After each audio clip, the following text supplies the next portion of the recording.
beberapa pertanyaan yang akan saya lontarkan kepada Bapak. Mungkin sambil nyantai aja, Pak. Oke, siap. Terlalu serius.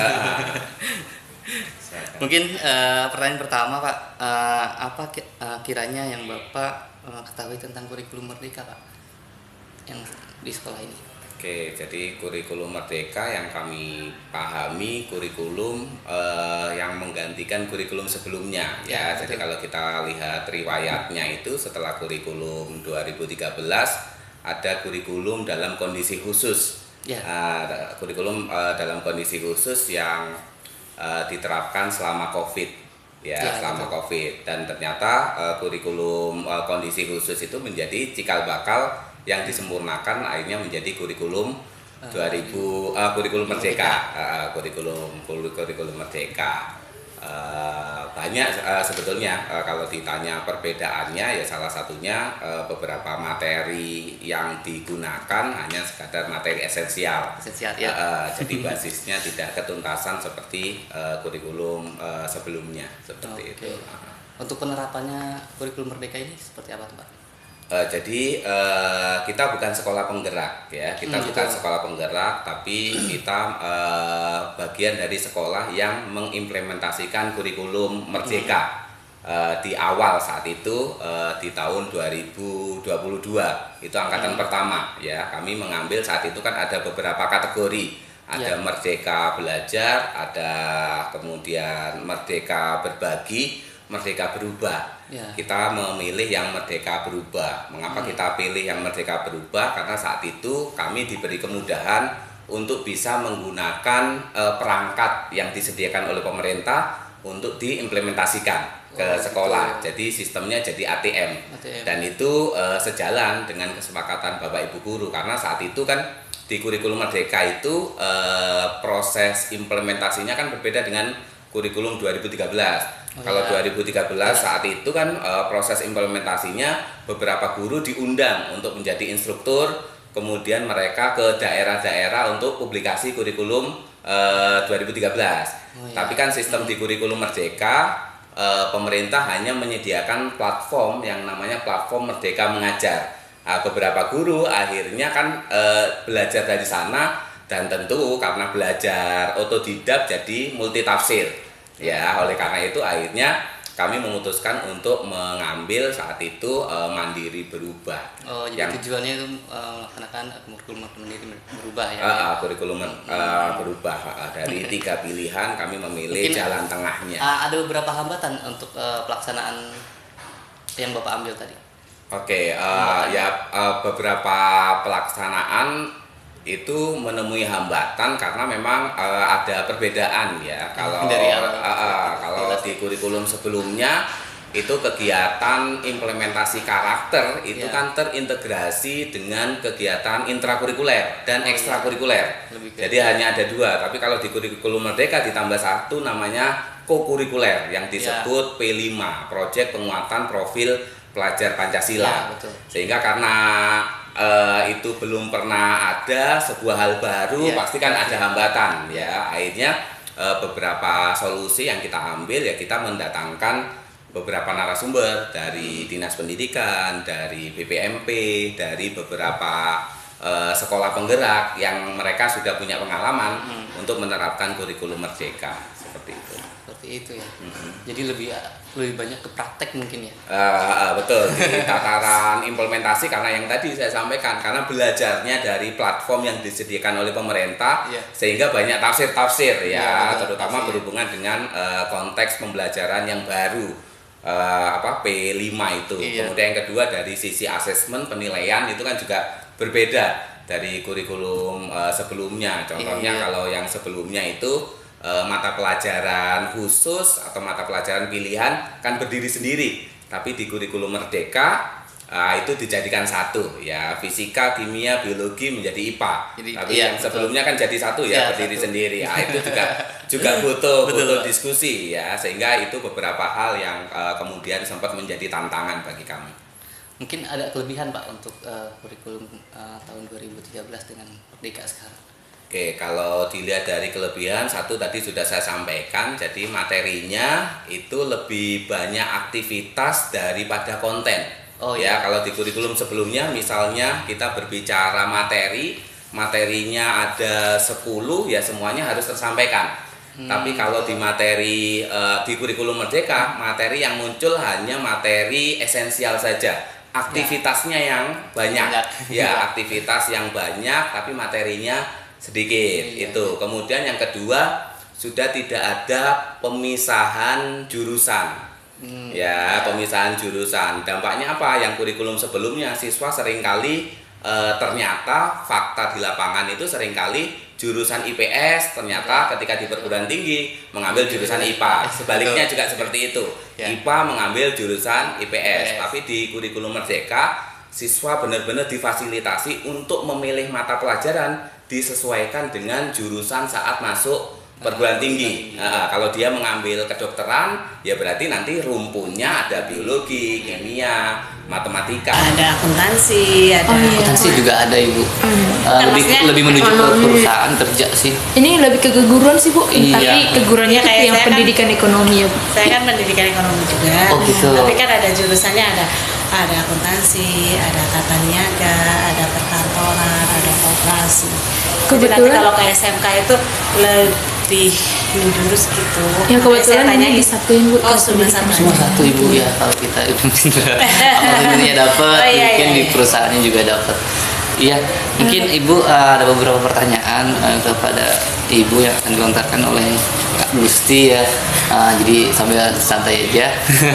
Mungkin kamu boleh tutup gitunya. Maafnya izin bertanya ya Bu ya. Kalau bisa saya Pertama nih Bu. kalau si Nengnya Ya, kira-kira apa nih Bu yang Ibu mengerti tentang kurikulum Merdeka ya? jadi kita memberikan kesempatan kepada anak ya untuk memberikan kebebasan. Jadi apa yang dia bisa itu maksudnya gini, sesuaikan dengan kemampuan anak. Jadi tiap anak kan kemampuannya berbeda. Ya, betul. Jadi kalau umpamanya kita menargetkan harus mencapai seperti ini, tapi ada anak yang tidak bisa, kan tidak mungkin juga harus dipaksakan. Jadi nanti yang bisanya seperti dia ini kan salah satu anak yang bisa gitu ya, sudah melebihi beda gitu ya. Jadi nanti ada kayak pengayaan, itu yang saya ketahui dari perbedaan dari kurikulum Merdeka. Ya. Nah, yang kedua nih Bu, kira-kira sebelumnya Ibu pernah mengikuti sosialisasi atau pelatihan tentang kurikulum ini nggak? Kurikulum Kalau kita Merdeka kan ini? kurikulum jadi sosialisasinya banyak bersama-sama ya dalam MGMP maunya gitu ya. Kalau untuk sekarang ini kan saya pelajaran utamanya itu PKWU gitu. Cuma karena memang jurusan saya adalah Ekonomi, ekonomi, iya. jadi ngikutinya untuk pelajaran tuh dulu. Iya, menyesuaikan. Tapi kalau untuk pelaksanaan seperti tadi yang dibilang, yang ngikutinnya PKWU. Kalau umpamanya di PKWU ada tentang pembelajaran tentang kurikulum Merdeka, ya kita ngikutin gitu loh. Iya. Iya, baik itu tingkat Kota Madya, Jakarta Selatan maupun tingkat TKI. Gitu. Jadi selalu ada pelatihan-pelatihan gitu, Mas. Jadi kita ngikutin, memang harus ada. Iya, betul. Dan kalau di sini juga kan Ibu Kepset juga ada pengimbasannya. Jadi ada setiap umpamanya guru dilatih untuk keluar, pasti dari luar itu kita dapat apa diimbaskan ke guru-guru yang ada di sini. sekolah ya. Jadi pemerintah itu sudah setiap mapel itu dari awal adanya kurikulum Merdeka Merdeka, ya. itu sudah diadakan suatu pelatihan. Jadi ke setiap guru-guru yang mapelnya itu sesuaikan dengan jurusannya masing-masing. Gitu. Kira-kira kesulitan apa saja sih Bu yang guru-guru hadapi Ya. ketika penerapan ini ya kurikulum Merdeka ini karena dengan adanya sekarang ini bukan masalah kurikulumnya sebenarnya ya. Iya, iya sih. Awalnya itu karena apa ya? Sudah Ada terbiasa. persentase. Iya. Kan sekarang ini zonasi ya. Iya. Zonasi. Kemudian juga ada persentase untuk anak-anak yang berkebutuhan khusus. Ya kan? Dengan adanya yang seperti itu, yang kita hadapi adalah kesulitannya ketika menghadapi anak-anak yang berkebutuhan khusus. Ilmu kita masih kurang gitu, minim untuk menghadapi anak-anak yang seperti itu. Kan keterbelakangan mereka itu atau bukan kekurangan ya, kelebihan mereka itu adalah di bidang apanya kan gitu. kan beda-beda. Ya, betul. Ada yang bukan ya mungkin kan kekurangannya bisa karena cacat apa mah bukan Iya. bukan yang itu yang kita sulit, itu adalah secara mentalnya itu gitu. Jadi kalau umpamanya anaknya kadang tantrum, paham ya tantrum itu. Nah itu penanganannya yang kita nggak paham. Ya karena kita kan bukan guru kekhususan buat Iya. mereka. Itu yang kita hadapi. Dan itu sangat dirasakan sekali dengan adanya zaman kurikulum merdeka ini, kan tidak boleh Iya. membedakan. Iya.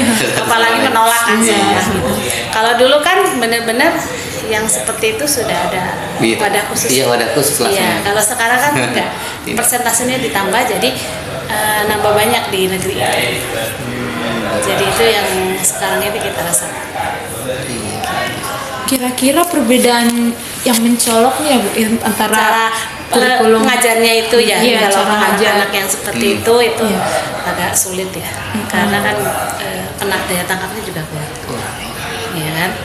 Nah itu yang perbedaan mencolok itu sebenarnya kalau masalah ngajar mah nggak banyak berbeda ya, cuman banyak berbeda ini di bidang administrasi kali ya. Ya, lebih banyak sih.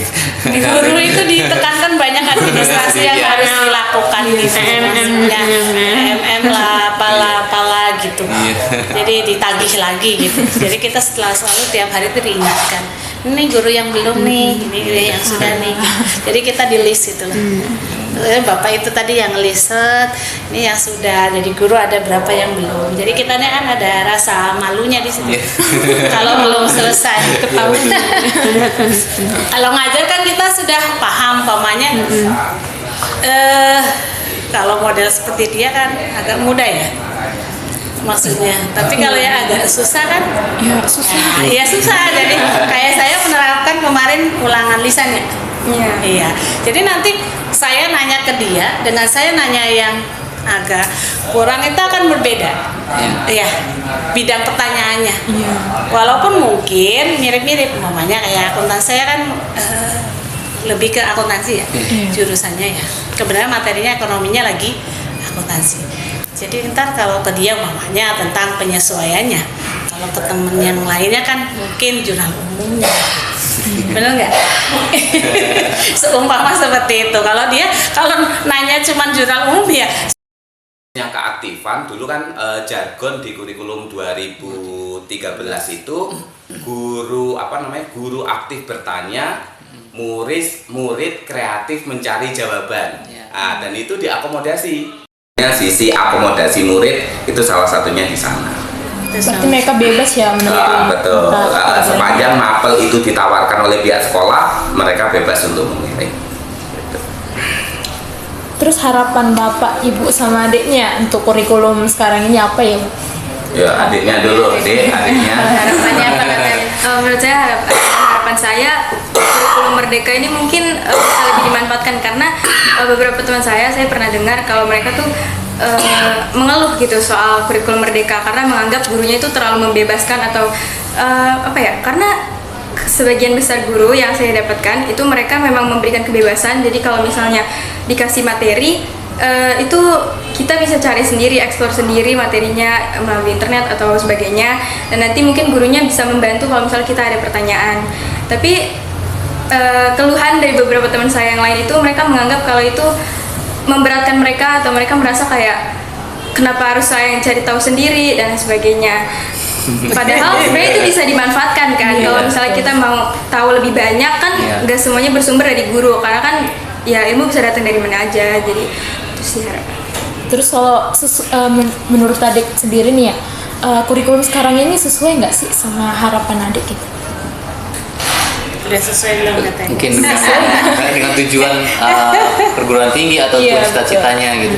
Mungkin sesuai ya, karena beberapa tahun sebelumnya kan belum ada penjurusan kayak kurikulum merdeka, dimana kita masih harus belajar semua mata pelajaran sampai kelas 12 dan bahkan UTBK pun itu masih ada semacam pelajaran-pelajaran misalnya biologi atau fisika sesuai penjurusannya kan.